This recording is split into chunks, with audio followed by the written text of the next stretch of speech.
کہا میری بیوی بہت بد زبان ہے، میں کئی دفعہ طلاق دینے کی سوچ چکا ہوں، لیکن میرے 3 بچے ہو چکے ہیں، بچوں کو دیکھتا ہوں تو پھر میں اپنے صبر کا گھونٹ پی لیتا ہوں، ورنہ میرا جی چاہتا ہے اس کو ابھی طلاق دے کے گھر سے نکال دوں۔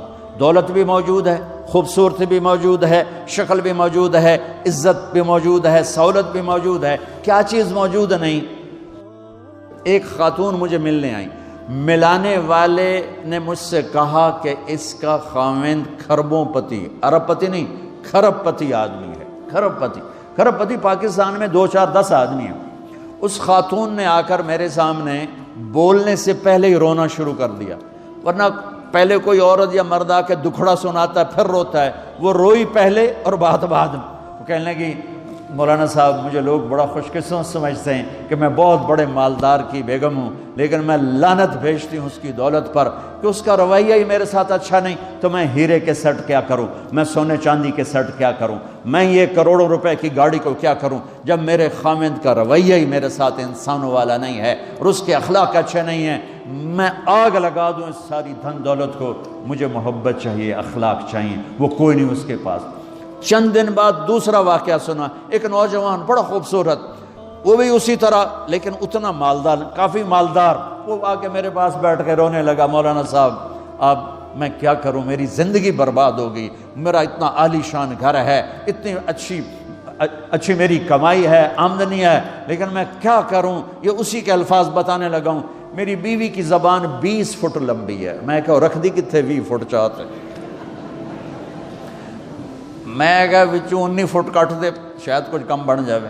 کہا میری بیوی بہت بد زبان ہے، میں کئی دفعہ طلاق دینے کی سوچ چکا ہوں، لیکن میرے 3 بچے ہو چکے ہیں، بچوں کو دیکھتا ہوں تو پھر میں اپنے صبر کا گھونٹ پی لیتا ہوں، ورنہ میرا جی چاہتا ہے اس کو ابھی طلاق دے کے گھر سے نکال دوں۔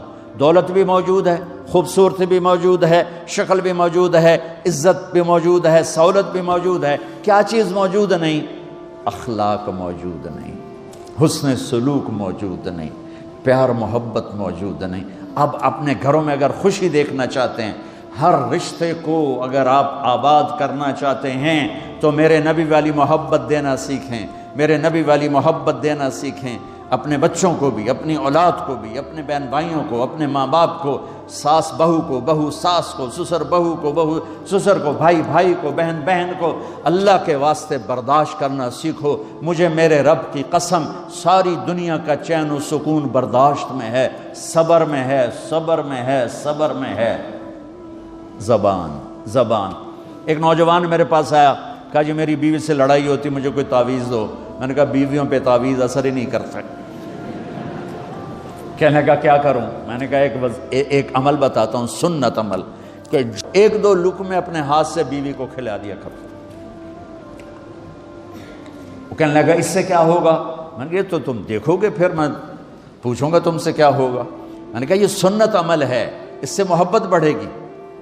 کوئی 8-10 دن گزرے تو اس کا فون ویسے آ گیا حال احوال پوچھنے میرا، تو مجھے اپنی بات یاد آ گئی۔ میں نے کہا میری بات پہ عمل کیا تھا؟ کہنے لگا نہیں۔ میں نے کہا کیوں؟ کہنے لگا شرم آتی۔ میں نے کہا لڑتے ہوئے شرم نہیں آتی؟ کبھی کوئی کمزور سے بھی لڑتا، عورت تو بیچاری کمزور ہے۔ چلو یہاں کی عورتیں طاقتور ہیں، سنا ہے کہ بڑی شیرنیاں ہیں اور ان کے خامد سارے بکری یہ شیر ہیں، الٹا ہی کام ہے، یہاں عورتیں شیر ہیں، خامد بکریاں ہیں۔ چلو بھائی تم مہربانی کر کے اپنے خامدوں کو عزت دو، اور ان سے کہتا ہوں اپنی بیویوں کو عزت دو، محبت سے رہو۔ تو میں نے کہا بے وقوف، کبھی کمزور کے ساتھ بھی کوئی لڑتا ہے، اس میں تمہیں شرم نہیں آتی اور اس میں شرم آتی ہے؟ سنت۔ میں نے کہا چل کر اور مجھے بتا۔ کوئی 2 گھنٹے بعد اس کا فون آیا، کہا مولانا دوپہر کا کھانا تھا، میں نے اپنی بیوی کے منہ میں لقمہ جو دیا نا تو اس کا منہ وہیں کھلا رہ گیا۔ وہ کہنے لگی تو نے خود تو کیا نہیں، کسی نے تجھے بتایا ہے؟ کس نے بتایا؟ تو بتا، تیرے اندر یہ ظرف نہیں ہے، تمہیں یہ سبق کس نے پڑھایا ہے؟ اس نے کہا مجھے یہ سبق مولوی طارق جمیل نے پڑھایا۔ تو کہنے لگا میری بیوی نے ایسے اپنی جھولی اٹھا لی اور کہا مولوی طارق جمیل اللہ اس کے بچوں کو سلامت رکھے جس نے تمہیں انسان بنایا۔ میرے بھائی بہنوں صبر کرنا سیکھو۔ ہماری ایک دھوبن تھی ماسی شریفہ، مر گئی بیچاری، تو وہ آ گئی میری بہن کے پاس، چھوٹا قد، موٹی ڈٹی، تو بڑی لڑک کی، پوری شیرنی۔ وہ آ کے کہنے لگی میری بہن کو, میری بہن تو انہوں چنگی طرح جان دی ہے, بی بی ہے میری نوواں بڑیاں لڑدیاں, میں نے کوئی تویز دے ساریاں میری نوکر بن جانا. اب میری بہن کو پتہ تھا کہ وہ سارا لڑائی دا تماشا تھا ماسی شریفاں تو شروع ہوندہ, ادو تو ہوندہ ہی کچھ نہیں, بیچاریاں معصوم جیاں چھوٹیاں چھوٹی عمر دیاں. تو میری بہن نے ایک تعویذ بنایا اور اس کو یوں رول کر کے نا اس کو کہا ماسی شریفاں ہن جس لے تیری لڑائی ہوئے نا اس تعویذ تو چک مار کے بہ جانا ہے تے چھڑنا نہیں, جے تو چھڑیا تو مر جانا ہے, انہوں پکا کر کے رکھیں. اس نے کیا کیا, ماسی شریفوں کو چپ کروایا. اب ہمارا دیہاتی ماحول ہے, تعویذوں کی بڑا عقیدت ہے, صحیح تعویذ تو اثر کرتے ہیں لیکن اکثر تو ہیرا پھیری والے بیٹھے ہوئے ہیں سارے ہی, تو اللہ ماشاءاللہ. تو 8ویں دن وہ آ گئی, بی بی تو بڑا چنگا تعویذ دیتا, ساری لڑائی ختم ہو گئی. کیوں کہ ماسی شریفاں چپ ہو گئی. تو میں ان ساری مستورات کو یہ تعویذ دے کے جا رہا ہوں, یہ سب لے لو, یہ مرد بھی لے لو, اور جب کوئی جھگڑا ہو اے یہاں رکھ کے چپ کر کے بیٹھ جانا, آپ کی لڑائیاں ختم ہو جائیں. اگر آپ بولتے رہے تو پھر لڑائی ختم نہیں ہوگی. میرے نبی کی زندگی سیکھو, معاف کرنا سیکھو, محبت دینا سیکھو.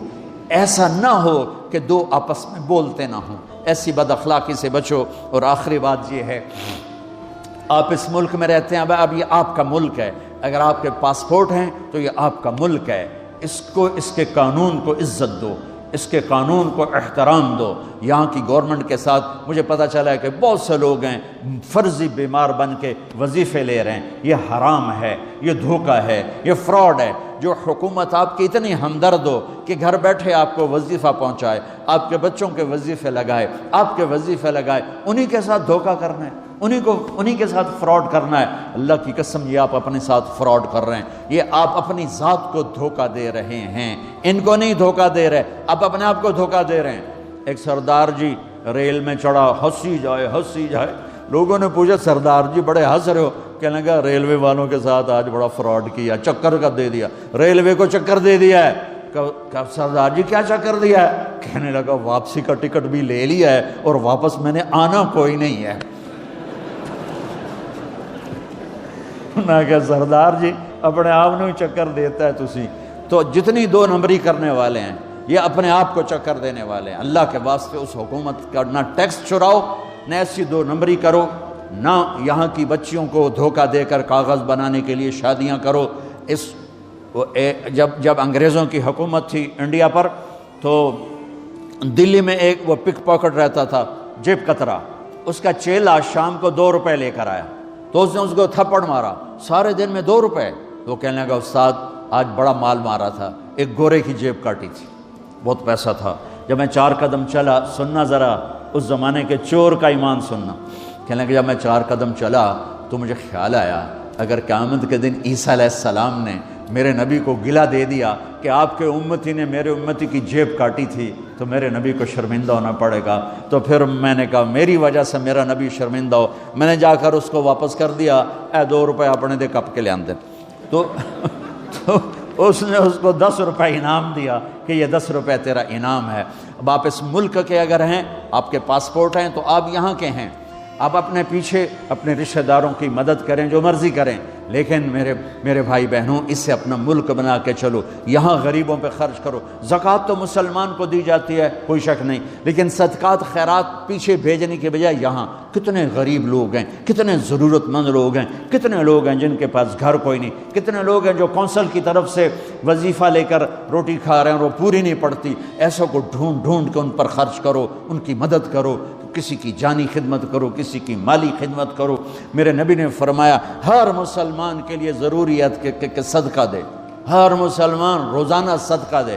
تو صحابہ نے کہا یا رسول اللہ پیسے نہ ہوں تو آپ کہتے چلو کوئی بات نہیں. کہا نہیں سنو, آپ نے کہا بازار میں جا کے مزدوری کرے اور مزدوری کی قیمت وصول کر کے صدقہ کرے. صدقہ اتنا ضروری ہے, بلاؤں کو ٹال دیتا ہے, مصیبتوں کو ٹال دیتا ہے. تو یہاں رہنے والے یہاں کے قانون کا احترام کریں, یہاں کے قانون کو عزت دیں, اللہ کے واسطے 2 نمبری نہ کریں.